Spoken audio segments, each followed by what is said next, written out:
Bueno,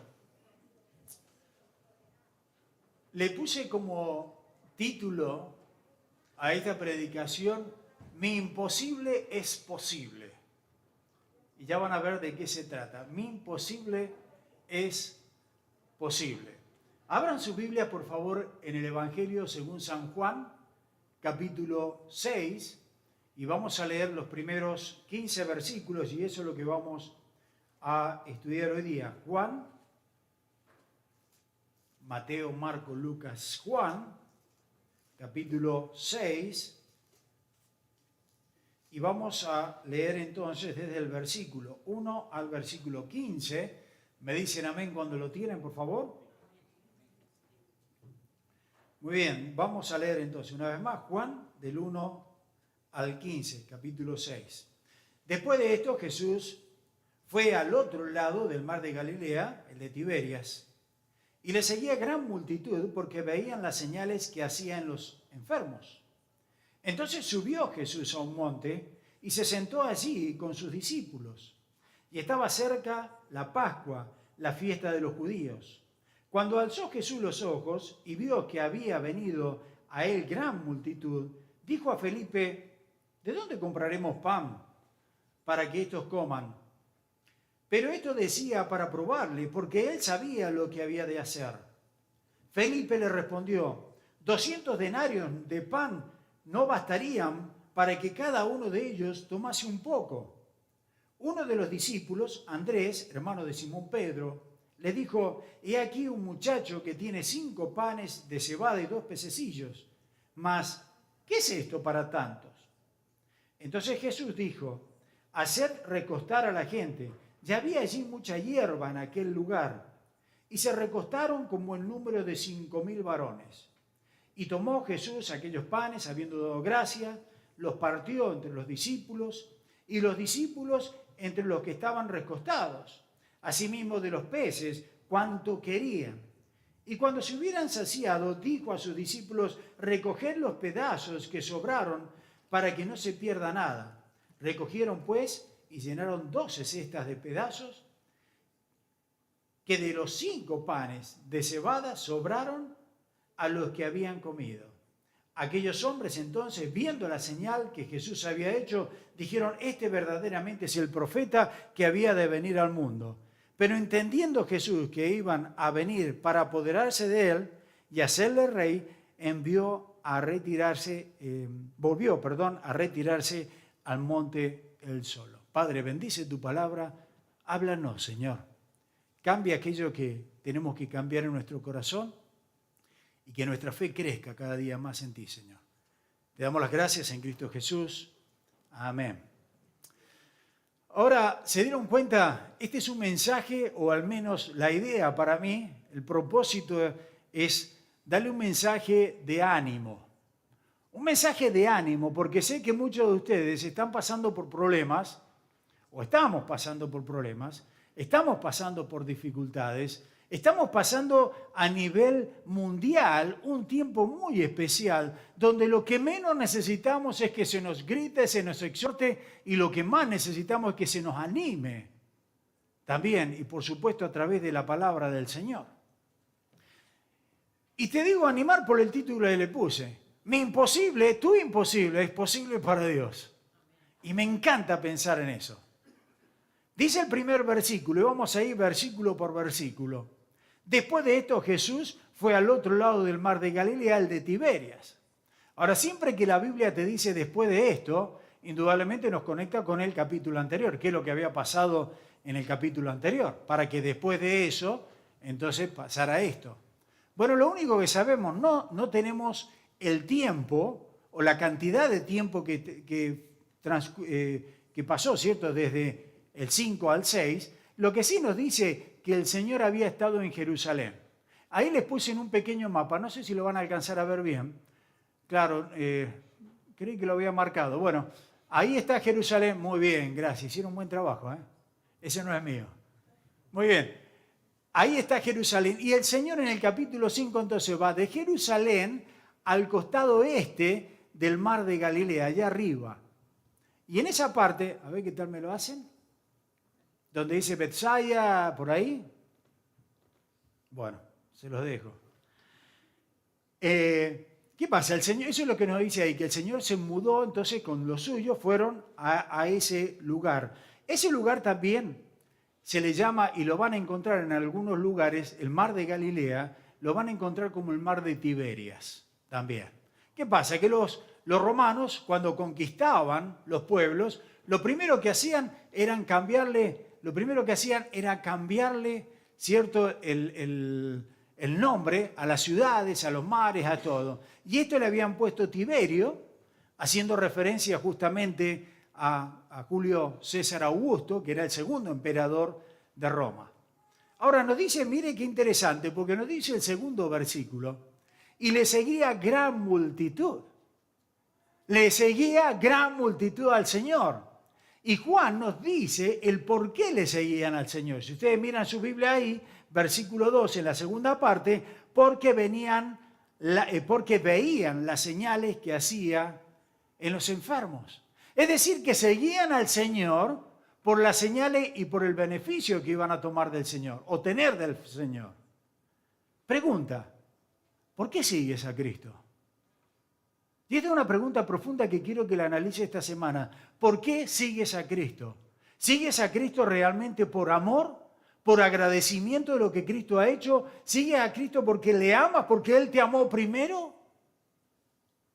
¿O seguimos al Señor porque vamos a obtener beneficios de Él? ¿Saben que hay millones de personas que dicen ser cristianos y siguen a Cristo por los beneficios?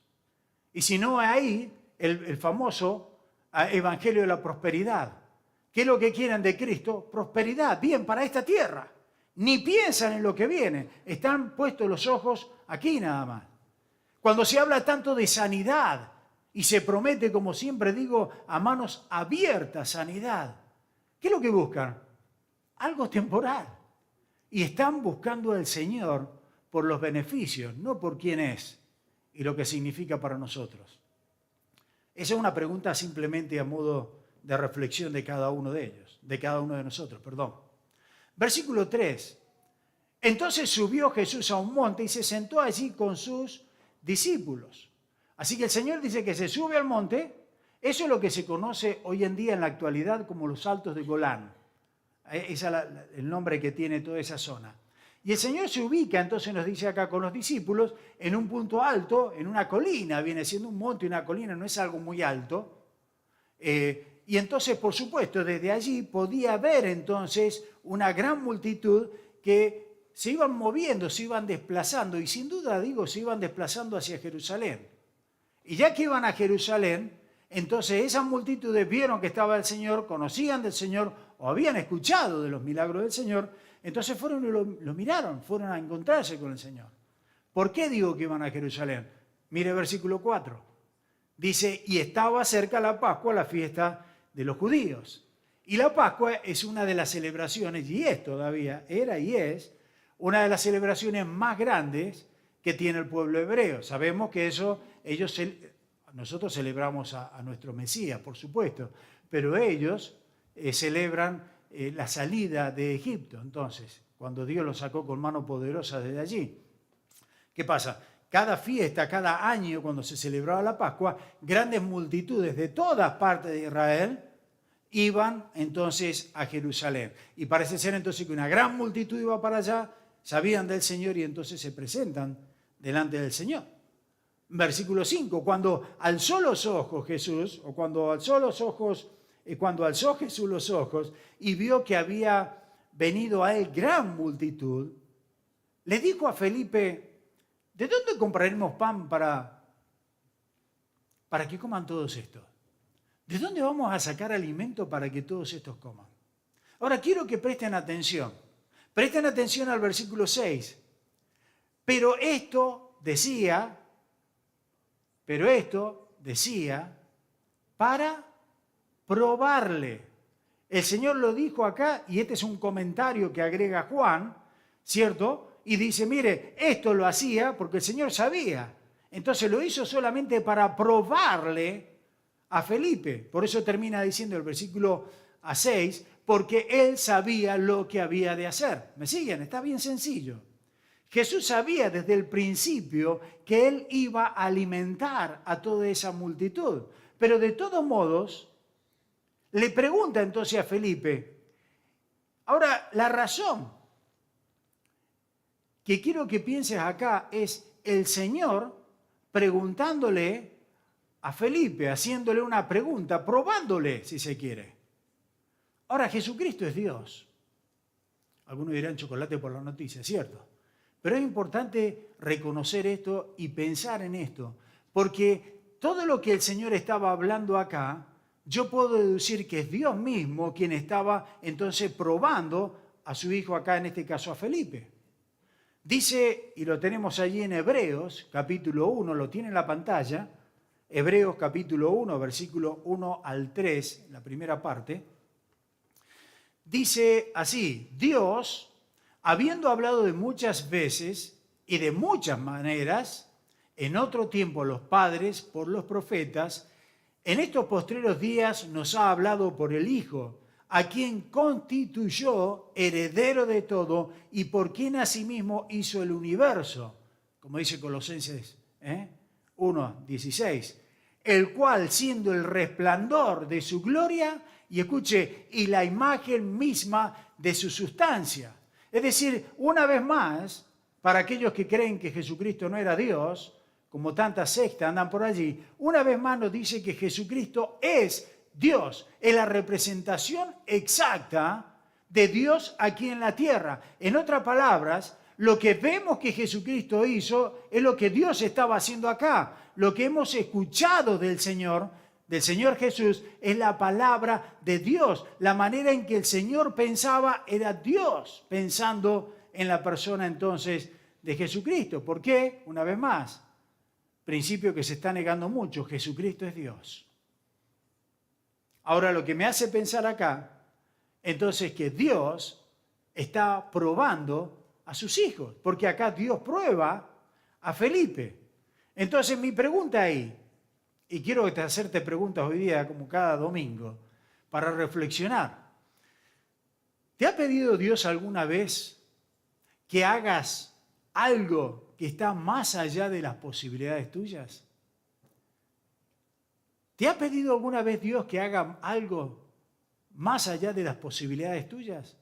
Y voy a hacer un paréntesis, de nuevo tengo que hacerlo. Porque Dios siempre te va a pedir cosas que están más allá de las posibilidades tuyas. Dios, para probarte, te va a poner cosas, circunstancias, momentos donde tú no vas a poder hacerlo.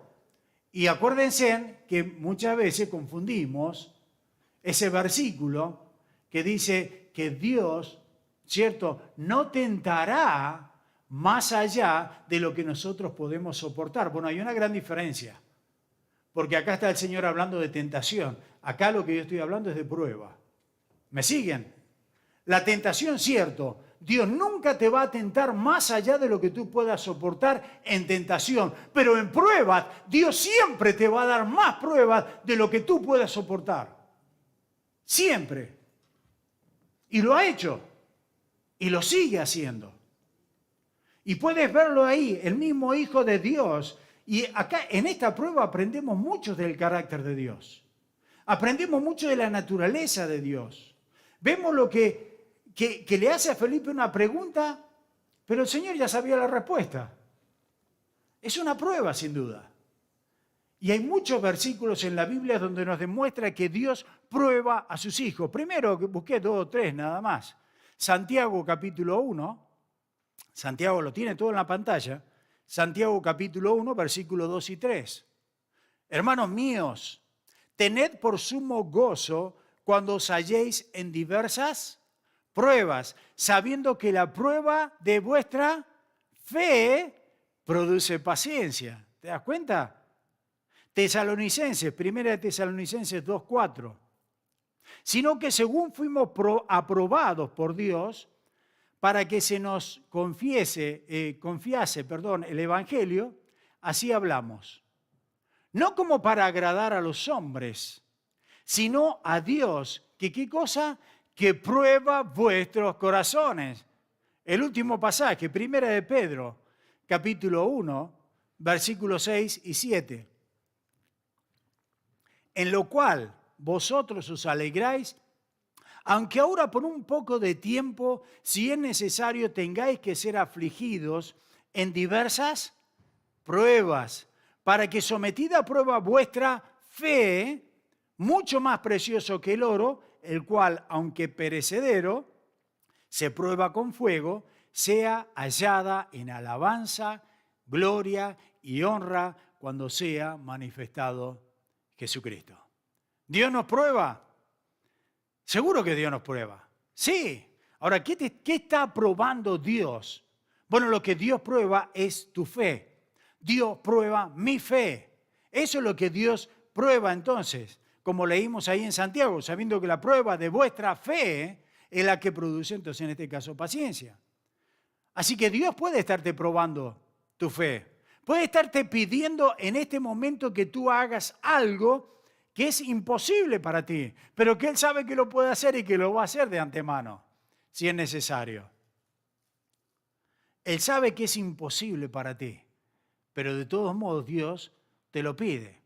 Ahora, yo creo que la mayoría de las veces, les digo, la mayoría de las veces, Dios nos pide cosas imposibles, pero son muy posibles para Él.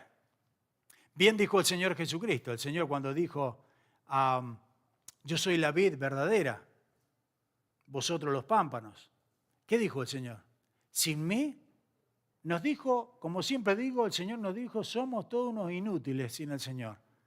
Porque el Señor dijo, sin mí nada podéis hacer. Así que todas las pruebas que Dios te pide, la mayoría, si no digo todas, no quiero dogmatizar, son justamente pruebas que no podemos hacerla por nosotros mismos. Ahora, miren cómo responde Felipe. Recuerden que Felipe estaba siendo probado por el Señor. Versículo 7. Felipe le respondió, 200 denarios de pan no bastarían para que cada uno de ellos tomara un poquito. Es decir, 200 denarios de pan no alcanzaría para que cada uno le dé un mordisco. Son 5.000 hombres, dice acá. Ahora, para Felipe, la respuesta que yo saco de acá de Felipe, para Felipe todo se redujo a plata. Miren ahí, todo se redujo a plata. Y saben que muchos de nosotros se pueden identificar con Felipe. Cuando presentamos un proyecto en la iglesia, bueno, ahora vamos a presentar dos misioneros nuevos, pero cuando presentamos un proyecto a la iglesia, muchos, lo primero que agarran es la calculadora a ver si van a dar los números o no van a dar los números. Por cierto, el denario era el trabajo de un día de un obrero, era el salario de un día. Así que lo que está Felipe diciendo, mirá, Señor, si trabajás 200 días y no gastás un penny, un centavo, y juntamos toda esa plata, esos 200 denarios, no va a alcanzar para darle de comer a todo esto. Esencialmente lo que estaba diciendo es, no nos alcanza, esto es imposible. Ahora te pregunto, hermano, ¿el cálculo que hizo Felipe estaba incorrecto? ¿Acaso se había equivocado Felipe con la calculadora y sacar la cuenta que con 200 denarios no iba a alcanzar para darle a comer a esta multitud? No, Felipe no se equivocó. Felipe tuvo razón. En realidad estaba acertada, era correcta el cálculo que este hombre había hecho. Por 200 denarios, por ese dinero no iban a poder comer tanta gente. Entonces, aparte de dónde iban a encontrar una panadería, pensaba yo, ¿no? Que tuviera tanto pan para 5.000, y 5.000 estamos hablando mucho más, ya vamos a ver. Pero ¿por qué falló la prueba, Felipe? ¿Por qué falló? Porque en su razonamiento, su modo de evaluar las cosas estaban solamente en base a lo terrenal, estaba solamente en cuanto a una perspectiva humana. Ahora quiero que entiendas bien esto. Felipe no se equivocó en cuanto a la perspectiva humana, sacó bien la cuenta y no iba a dar. ¿Cuál fue el error de Felipe? Que no tuvo en consideración a Dios dentro de la ecuación. El error de Felipe fue pensar como un ser humano común, pero no pensar como un creyente, si te lo pongo en palabras más claras, ¿no? Y eso es exactamente lo que estaba pasando acá. El cálculo de él fue correcto, no falló. Lo que falló es no poner en esa ecuación, en ese problema, a Dios. A no considerar el poder de Dios. No considerar la capacidad de Dios para resolver el problema. Ese fue su error. No tuvo consideración a Dios. Ahora, dígame una cosa. Van a decir, el pastor vino, preguntó, no hay idea. Pero dígame una cosa, ¿no es esa la falla más frecuente que nosotros tenemos? Que cuando enfrentamos un problema lo que menos nos acordamos de Dios y pensamos que nosotros, o lo primero que hacemos es tratar nosotros de solucionar el problema sin Dios. Fallamos en esa área de la fe, en creerle en Dios, en confiar en Dios. Cuando la situación está muy oscura, cuando la situación ya no da más, es allí cuando decimos, oh Dios, pero Dios, ayúdame acá, pero no antes. Hay algo que es, y alguna vez lo he dicho, algo que me llama mucho la atención es la incredulidad de los crédulos. Parece una contradicción, ¿no? La incredulidad de los crédulos, la incredulidad de los creyentes. Porque creemos en Dios, ¿o no? ¿Amén? Creemos en Jesucristo, que es el Hijo de Dios que vino, murió en la cruz, resucitó y nos da vida eterna. Y decimos amén a eso. Yo creo que Jesucristo viene pronto a buscarnos. Y digo amén. Che, ¿ustedes dicen amén? Ah, bueno, perdón, no los había escuchado. Yo creo en eso. Estamos igual que el pueblo de Israel, el pueblo hebreo. Igualito. Muchos han tenido la osadía de apuntar el pueblo, si estos judíos, ¿cierto? Nunca apuntes a un judío, a nadie apuntes. Pero nunca lo menosprecies, porque tenemos que bendecir a ese pueblo. Y no solamente eso, sino, ¿saben lo que significa judío? No me quiero ir por las ramas. Pero judío es un hombre que bendice, que adora a Dios. Así que cuando a algunos le dicen despectivamente este judío, le está diciendo este adorador de Dios. Tírame con flores, decime judío si querés, no hay problema. Pero ¿qué pasa? Con el pueblo judío pasó lo siguiente. Creyeron en Dios porque Dios, hablando del Passover, Dios entonces le muestra con todo poder, mandando esas 10 plagas en Egipto, muestra con todo poder que Él es el Dios vivo y verdadero. Que Él está sobre Faraón y sobre el ejército más grande del mundo. Y entonces, ¿qué pasa? Pasan al otro lado, Dios le abre el Mar Rojo, es impresionante ese milagro, y bueno, y pasan para el otro lado. Todos creyeron en Dios, por supuesto. ¿Quién no creyó? Nadie, todos creían en Dios. ¿Cómo no iban a creer en Dios con los milagros que estaba haciendo? Pero ¿qué pasó cuando llegaron al otro lado? 2 o 3 días ya se estaban quejando. Señor, danos esto. Señor, pero ¿cómo no nos dejaste allá? Porque acá estamos muriéndonos de hambre, tenemos sed. Y ya estaban dudando de Dios. No creían en ese Dios poderoso que había hecho esas obras tan grandes que podía simplemente sustentarle, hacer obras chiquititas. Y mi reflexión es esta. ¿Cómo los creyentes muchas veces dudamos si Dios envió a su Hijo, se hizo carne, vivió una vida excelente, sin ningún pecado, se identificó con nuestro pecado, pero no tenía pecado, muere en la cruz, resucita al tercer día de entre los muertos, y uno mira eso y dice, yo creo, porque yo creo. Bueno, ¿cómo puede ser que un Dios tan grande y poderoso que hace esas cosas no te va a poder suplir a ti en las necesidades mínimas de cada día? ¿Por qué estamos tan estresados hoy en día? ¿Por qué estamos tan preocupados hoy en día? Porque no tengo para esto, que no tengo para lo otro. Pero ¿quién tiene fe? Dios no ha hecho esas maravillas tan grandes. Por eso es que digo que los creyentes somos incrédulos. Creemos las cosas grandes, pero ¿y los chiquitos qué? Y creo que acá estaba pasando exactamente lo mismo. Y esa es la respuesta que tenemos acá de Felipe en este pasaje. ¿Y sabe cuando Felipe responde? No se equivocó. Una vez más, Felipe estuvo acertado en su cálculo. Y sabe que si esa pregunta le preguntas o le haces esa pregunta a un no creyente, a una persona allí afuera, seguramente te va a dar una respuesta correcta. Ahora, abran los ojos con los que le voy a decir en este momento porque es muy, pero muy importante.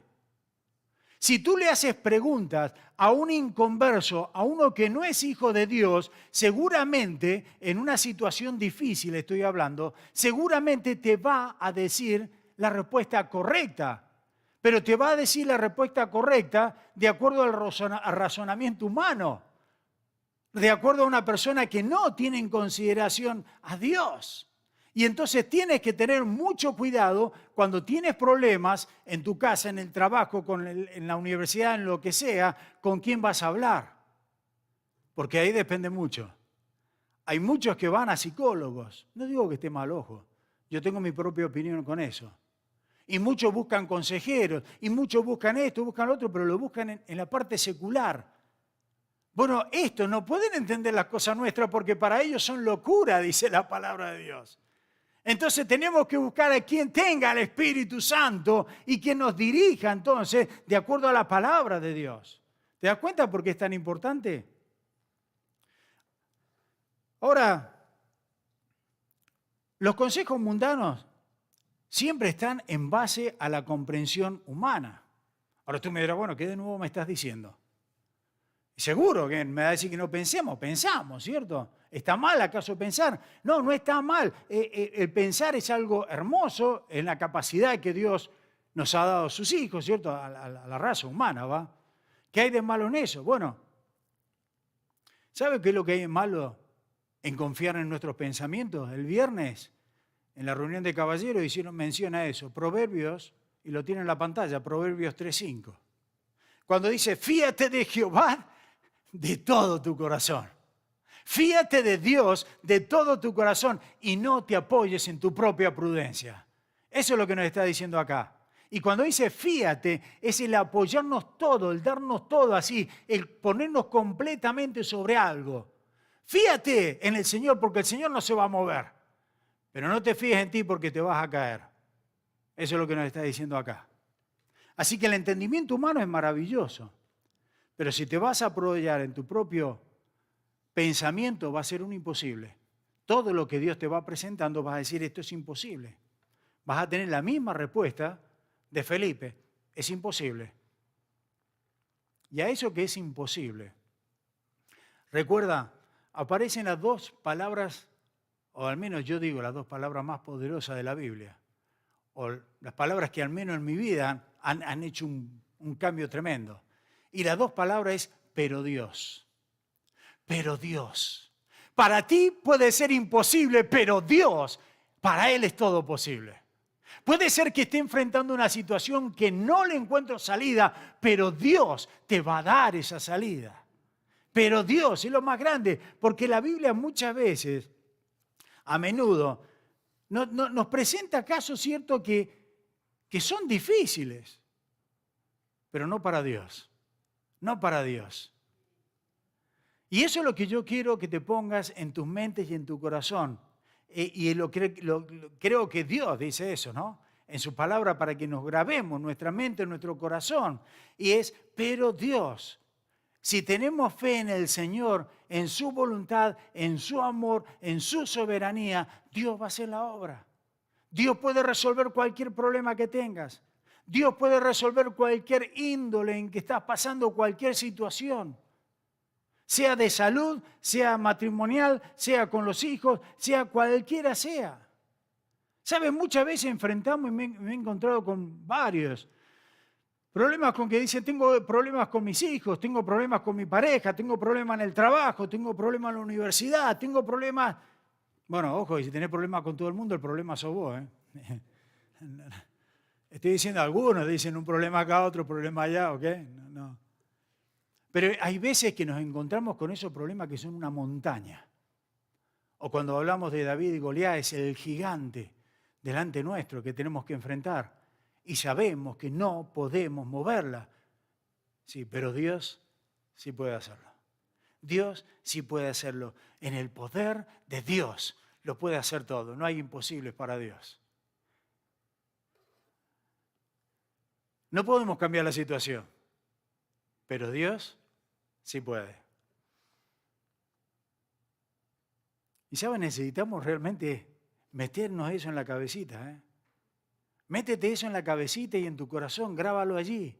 Pero Dios sí puede. Confía en el Señor. Cuando te levantes y cuando te acuestes, en la entrada, en la salida, en todo tiempo, confía en el Señor. Ahora, a medida que seguimos leyendo, descubrimos acá que Andrés, el hermano de Pedro, estaba muy ocupado. Si ustedes lo miran a Andrés en la Biblia, se van a dar cuenta que era el tipo más práctico en este sentido, que él buscaba siempre solucionar las cosas. Lo hemos visto en otros pasajes también. Y acá lo que hace Andrés, busca entre la multitud y trae algo para resolver, pero lógico. Dice el versículo 8 y 9, uno de sus discípulos, Andrés, hermano de Simón Pedro, le dijo, aquí está un muchacho que tiene 5 panes de cebada. El pan de cebada era el pan de los pobres, era el pan más simple. 5 panes y 2 pececitos. Más, ¿qué es esto para tanto? Dice este hombre. Básicamente ahora, esencialmente Andrés se suma a la desesperanza de Felipe también. ¿Cierto? Es un imposible. No hay manera. Lamentablemente lo que está diciendo, nuestros recursos no alcanzan para satisfacer, ¿cierto?, a tanta cantidad de gente ahí. Pueden alimentarse. Ahora, ¿alguna vez te has encontrado en una situación donde no hay manera que tus recursos puedan suplir a las necesidades? ¿Alguna vez te has encontrado en una situación en la que calculas y ahí sí te pones como un Felipe a sacar cuentas y dices, no doy? A mí me ha pasado cantidad de veces.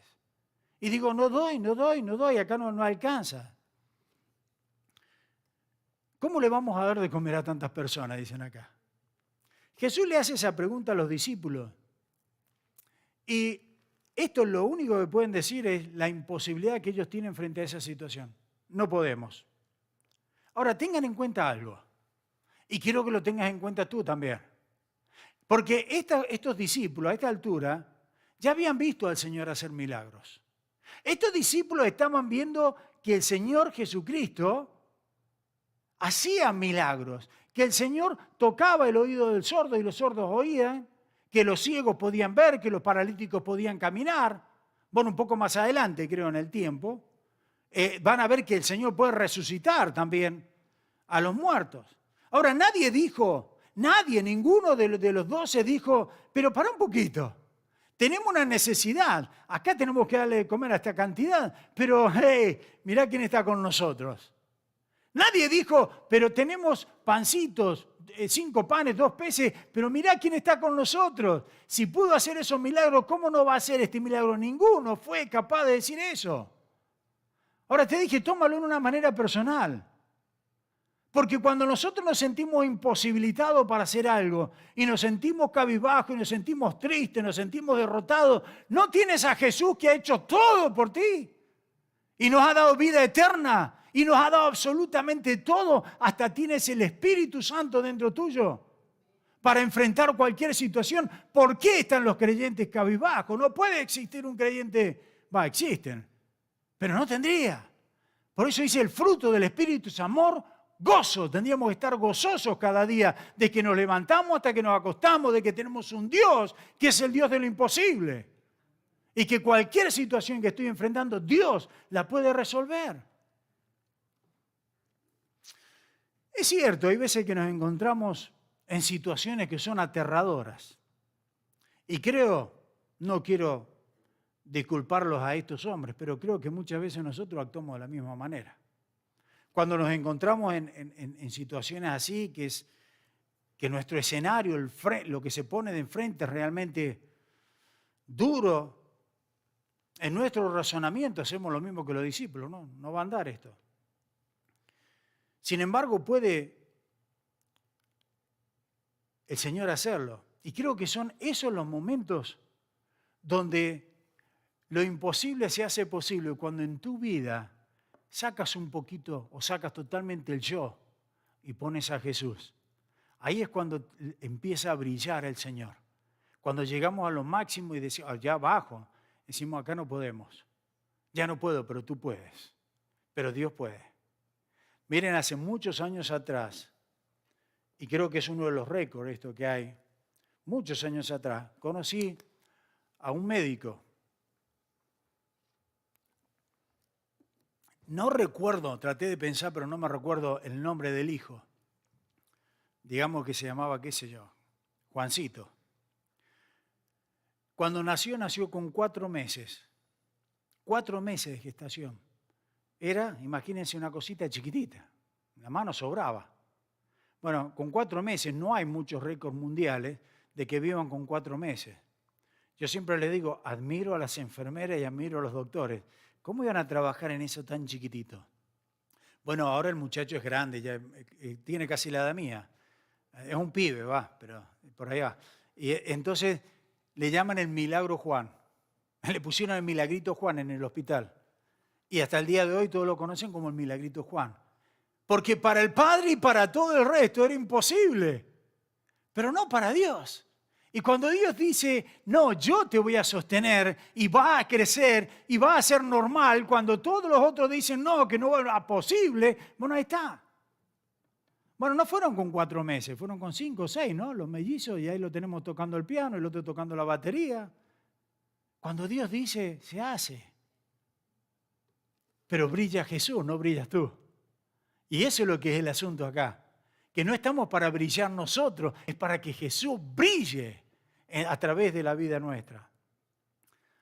Ahora, cuando le ofrecemos al Señor lo imposible, cuando le ofrecemos al Señor toda nuestra fuerza y nuestra debilidad también, cuando le ofrecemos al Señor los pocos recursos que nosotros tenemos, ahí es cuando el Señor hace la obra. Mira, dice el versículo 10, entonces Jesús dijo, haced recostar a la gente.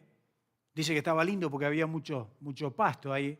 Había allí mucha hierba en aquel lugar y se recostaron como el número de 5.000 hombres. Ahora, siempre que había un hombre estaba la mujer y habían los hijos. Yo no quiero sacar el número, pero digamos que lo duplicara nada más, estamos hablando de 10.000 personas. Si el hombre tenía una mujer y un hijo, ya estaba hablando de 15.000 personas. Así que era una multitud lo que nos está hablando acá. Ahora, presten atención, versículo 11. Y tomó Jesús aquellos panes y habiendo dado gracias, los repartió entre los discípulos y los discípulos entre los que estaban recostados a sí mismos de los peces. Pero mira la última parte. ¿Cuánto querían? ¿Cuánto querían? ¿Cuánto querían? De 5 panes y 2 peces, el Señor le dio de comer a una multitud hasta que la multitud dijo, hey, buddy, I'm full, estoy lleno, no quiero más, ya está, no puedo comer más. Versículo 12. Y cuando se hubieran saciado, dijo a sus discípulos, encima de eso, recoged los pedazos que sobraron para que no se pierda nada. Recogieron pues y llenaron 12 cestas de pedazos que de los 5 panes de cebada sobraron a los que habían comido. Aquellos hombres entonces, viendo la señal que Jesús había dicho, dijeron, este verdaderamente es el profeta que había de venir al mundo. Ahora, si miramos con atención esta historia, como debemos mirarla, por supuesto, acá aprendemos muchas cosas del carácter de Dios, de cómo es Dios. ¿Y qué podemos aprender del carácter de Dios? Bueno, lo primero, creo, bondad y la compasión del Señor. La bondad y la compasión. Dios no solo es bueno cuidando a la gente, pero el Señor tiene compasión de aquellos necesitados. Dice, ¿y por qué te digo esto? Mira la diferencia que hay con algunos de los discípulos del Señor. Mateo capítulo 14, versículo 15. Cuando anochecía, está hablando del mismo relato, pero con más detalles, en este caso Mateo. Cuando anochecía se acercaba a él sus discípulos diciendo, el lugar es desierto y la hora es pasada, despide a la multitud para que vayan a las aldeas y compren de comer. En otras palabras, los discípulos, ante esa situación, los discípulos dicen, Señor, decirle papá y a esto que se vayan y listo, cada uno que se la arregle. En cambio, el Señor tuvo compasión. El Señor tuvo compasión de esa gente. Ahora, es posible tener compasión de personas, es posible tener compasión, pero no tener con qué satisfacer, ¿cierto?, a esas personas. Pero Jesús lo vemos en esta historia que satisface la necesidad. Y acá lo que nos muestra es el carácter de Dios. cómo Dios satisface nuestras necesidades. Dios es el Dios proveedor, Dios es el Dios Jehová Jireh, el que te provee cada día. Y no me cuesta nada mirar nada más la providencia de Dios en cada uno de ustedes, porque están todos hermosos, están todos bien alimentados, están todos bien vestidos, todos me pueden escuchar, todos me pueden ver, todos pueden sentirme, están todos ahí. ¿Sabe qué es lo que es eso? Jehová Jireh. Jehová proveyendo. Entonces tenemos a un Dios que es bondadoso, que tiene compasión de cada uno de nosotros. Pero no solamente es un Dios bondadoso, sino es que es un Dios lleno de generosidad. Porque te diste cuenta allí que dice que no solamente satisfizo a la persona en lo que tenía que comer, sino que sobró. Ahora dígame, con las necesidades tal vez que estás pasando acá, ¿no te sobra comparado a otros pueblos, a otras naciones? ¿No nos sobra a nosotros acá? Nosotros más que nadie tendríamos que decir amén a eso. Ahora, hermano, ¿estás viendo el carácter acá de Dios representado en esta historia? Debemos aceptar esa verdad, esa realidad, y de no decir, sí, pero. No, mira, con Dios no hay peros. No hay sí peros con Dios. El carácter de Dios lo vemos bien revelado acá. Dios es un Dios generoso, Dios es un Dios que tiene compasión. Y Dios, acá vemos Dios, esto es lo que tenemos que hacer en realidad, ¿saben qué lo que es? Es presentarnos delante del Señor con toda humildad y decirle, Señor, esto es imposible para mí. Señor, esto es imposible. Te entrego todas mis debilidades, te entrego todo lo que yo tengo, te entrego todo lo que tengo, lo poco que tengo, te lo entrego para que tú hagas abundancia de eso. Piensa un poquito, ¿Jesucristo necesitaba de esos panes y de esos peces para alimentar a esas personas? No, no lo necesitaba. Pero igual el Señor lo usó. Y esto me enseña algo. Dios quiere que nosotros estemos dispuestos a entregar aún lo poco que tenemos para que el Señor lo multiplique. Ahora, podemos, ¿cierto?, hacer como a Felipe, sacar la cuenta nada más, decir no da, o podemos hacer como Andrés, traer lo poco, ¿cierto? Sabemos que no es suficiente, pero lo ponemos delante de ti, Señor. ¿Estás dispuesto a eso? ¿Estás dispuesto a sacrificarlo? ¿Estás dispuesto a entregarle todo al Señor para que el Señor lo multiplique y convierta todo lo que tiene en un reflejo de lo que es su corazón y su abundancia? ¿Estás dispuesto a todo darle al Señor? Ahora, déjame hacer un paréntesis, menos mal que la mayoría de ustedes me conocen. Porque hay algunos que seguro que están como Felipe, sacando la calculadora y diciendo el pastor está pidiendo plata. ¡Ja! Este me está diciendo eso porque hay algunos que dicen tenés que entregar la casa, tenés que entregar el auto y Dios te la va a multiplicar. No, no es así, no seas sonso. Hay que ser tonto para hacer eso. Pero acá estamos hablando de todo. Dios no quiere la plata, porque Dios no necesita la plata tuya. Dios lo que quiere, por amor, quiere que nosotros le entreguemos todo, nuestro tiempo, nuestro ser, nuestro corazón. Por eso dice la palabra de Deuteronomio, capítulo 6, amarás a tu Dios con todo tu corazón, con toda tu alma, con toda tu fuerza. Todo es reconocer que todo lo que yo tengo es de Dios. Si estoy acá vestido esto, con esta corbatita y esto es de Dios, no es mío. Todo lo que tenemos es de Dios. Los hijos no son tuyos, son de Dios, no son nuestros.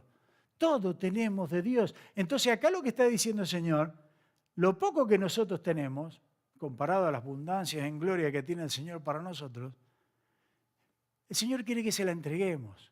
En otras palabras, está hablando de consagración también. Entregar todo al Señor.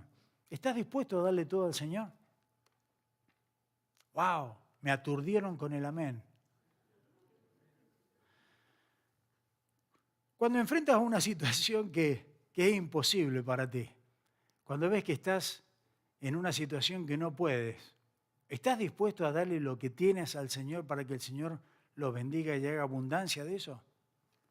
Mira, el otro día, no me acuerdo si fue en un estudio, estuvimos viendo Primera de Reyes. Vayan a Primera de Reyes. Lo tienen en la pantalla de todos modos si quieren seguirlo ahí. Primera de Reyes, capítulo 17, versículo 8 al 16. Se los voy a leer. Primera de Reyes 17, del 8 al 16. Dice la palabra del Señor así. Esta es la historia de Elías, el profeta, el gran hombre de Dios. Dice allí, vino luego a él, está hablando Elías, vino luego a él, a Elías, palabra de Jehová diciendo, levántate, vete a Sarepta de Sidón. Este es fuera de Israel, una parte pagana, digamos. Y mora allí. He aquí que yo he dado orden allí a una mujer viuda que te sustente. Entonces él se levantó y se fue a Sarepta. Y cuando llegó a la puerta de la ciudad, he aquí una mujer viuda que estaba allí recogiendo leña. Y él le llamó y le dijo, te ruego que me traigas un poco de agua en un vaso para que beba. Y yendo ella para traérselo, él la volvió a llamar y le dijo, te ruego que me traigas también un bocado de pan en tu mano. Y ella le respondió, vive Jehová tu Dios, que no tengo pan cocido, solamente un puñado de harina tengo en la tinaja y un poco de aceite en la vasija. Y ahora recogía, escuche, 2 leños, 2 pedacitos de madera. Dice, para entrar y prepararlo para mí y para mi hijo, para que lo comamos y nos dejemos morir. Había una hambruna que el mismo Elías había pedido esa hambruna. En otras palabras, lo único que nosotros tenemos es esto, un poquito de pan que vamos a comer nosotros ahora. Elías le dijo, no tengas temor, ve, haz como has dicho. Pero escuchen esta declaración. Hazme a mí primero. Pero para un poquito. Tengo un poquito de comer, ¿no? Un pedacito de pan, una tortillita. Para mi hijo y para mí. Y vos me decís que te lo dé todo a ti. No tengas temor. Veas como has dicho. Hazme a mí primero de ello una pequeña torta cocida por debajo de la ceniza y tráemela. Y después hará para ti y para tu hijo. Porque Jehová Dios de Israel ha dicho así. La harina de la tinaja no escaseará, ni el aceite de la vasija disminuirá, hasta el día en que Jehová haga llover, acuérdense que eran 3 años y medio que no había llovido, sobre la faz de la tierra. Entonces ella fue e hizo como le dijo Elías, y él comió, y ella, y su casa, muchos días. La harina de la tinaja no escaseó, ni el aceite de la vasija menguó, conforme a la palabra que Jehová había dicho por Elías. Y a mí me encanta esta historia. Me encanta esta historia. Pero lo que tiene de genial es que Dios desafió a esta mujer que enfrentaba una situación que era imposible porque había una hambruna que se estaban muriendo miles de personas. Esta persona estaba ya a la próxima, ya era la última comida que tenemos. Y lo único que tenía esa pobre viuda, ese poquito de pan que le podía entregar, se lo pide Dios para que se lo dé a él. Y Dios de ese poquito va a hacer una abundancia. Ahora piensa en esto, hay un principio acá. Porque a quién le está dando es a Elías. Y Elías es el representante en este caso de Dios. Es decir, como que Dios le está diciendo, mira, dame a mí lo que tú tienes, lo poco que tienes, que yo lo voy a multiplicar para dártelo. Ahora, fíjate que Elías dijo, versículo 13, y Elías le dijo, no tengas temor, ve, haz como has dicho. Pero escuchen esa declaración, ame a mí primero. ¿Sabe lo que nos está hablando acá una vez más? Es las prioridades. ¿Cuántas veces tenemos que hacer tanta cosa y a Dios lo dejamos en segundo, tercero, cuarto lugar? Lo que tenemos que hacer es poner a Dios en primer lugar y todo lo que tenemos, aunque sea esa tortilla nada más para comer, esa tortilla también es del Señor, entiéndalo. Y se lo presentamos al Señor entonces, se lo rendimos al Señor. Señor, no tengo las posibilidades, no puedo hacer esto, no puedo enfrentar esa montaña, no puedo moverla delante de mí, pero tú puedes y yo te rindo todo lo que yo soy, te rindo todo lo que yo tengo para que tú hagas esa obra y la gloria sea para ti, Señor. Bueno, va terminando el versículos 14 y 15. Aquellos hombres entonces, viendo la señal que Jesús había hecho, dijeron, este verdaderamente es el profeta que había de venir al mundo. Pero entendiendo Jesús que iban a venir a apoderarse de él y a hacerle rey, volvió a retirarse al monte. Sabía el Señor que lo querían llevar, ¿cierto?, y terminar con el imperio romano y todo eso. ¿Qué hace el Señor? Se aparta. ¿Por qué? Porque el Señor vivía de acuerdo a la voluntad y a los tiempos de Dios Padre. Supongo que la pregunta, después de todo lo que hemos visto, es, ¿qué tienes? Y tú me dirás, no tengo nada, pastor, tengo muy poco. Yo estoy igual que vos, estamos todos en la misma. ¿Estás dispuesto a dárselo al Señor? Todo lo que tienes. A ponernos en la mano del Señor para la gloria suya, para que el Señor lo multiplique si Él quiere. Y yo sé que muchos, cuando están en algunos problemas, van a responder. Una manera razonada, una manera humana, simplemente humana, como Felipe. No puedo, los números no dan. O como Andrés. Cierto que Andrés dijo, no, hay poquito, pero esto no es suficiente. Tenés esas dos maneras de responder.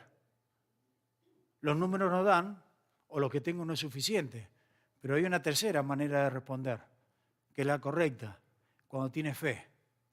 Y dice, yo no puedo, pero tú puedes. Así que lo imposible para mí es posible, como pusimos el título de esta predicación. ¿Por qué? Porque en Dios todo es posible. Todo lo puedo en Cristo que me fortalece. Pero tenemos que tener al Señor. Tenemos que tener al Señor. Así que como siempre hago dos llamamientos, bueno, hago lo mismo ahora, dos llamamientos. Uno, que si no tienes a Cristo en tu corazón, si no has aceptado a Cristo, no tienes vida. En palabras de la Biblia, es un muerto. Y no solamente eso, no quiero ser agresivo, porque no conozco el corazón de cada uno de ustedes. Pero en palabras de la Biblia dice, o eres un hijo de Dios o eres un hijo del diablo. Y para ser un hijo de Dios, bueno, dice Juan 1:12, mas a todos los que le recibieron, a los que creen en su nombre, les dio potestad de ser hechos hijos de Dios. No se nace un hijo de Dios, se hace un hijo de Dios. ¿Cuándo? Cuando aceptamos, renacemos espiritualmente como Nicodemo y aceptamos a Cristo. Cuando yo reconozco que soy pecador y cuando yo digo, Señor, perdóname, he pecado, estoy perdido, no puedo hacer nada, pero tú eres el Dios de lo imposible. Y eso que yo estoy perdido, tú me puedes salvar. Y yo te pido, Señor, que me salves. Te pido que entres en mi corazón, que seas mi Señor y Salvador personal. Y en ese momento vas a pasar de muerte a vida. Pero por el otro lado, ese llamamiento para los que aún no tienen a Cristo y no dejen de hacerlo, que no pase hoy día porque no sabemos cuándo el Señor viene. Pero el otro llamamiento es para nosotros como creyentes. ¿Estamos viviendo de acuerdo a la petición del Señor, al deseo, a la voluntad del Señor? ¿Estamos poniendo todo o pensamos como el mundo, nada más sin el Señor? Pongamos en cada circunstancia, en cada momento de nuestras vidas, a Dios primero, en cualquiera sea la ecuación que tengamos. Y vas a ver cómo Dios hace posible lo que para ti es imposible. Padre eterno, gracias te damos, Señor.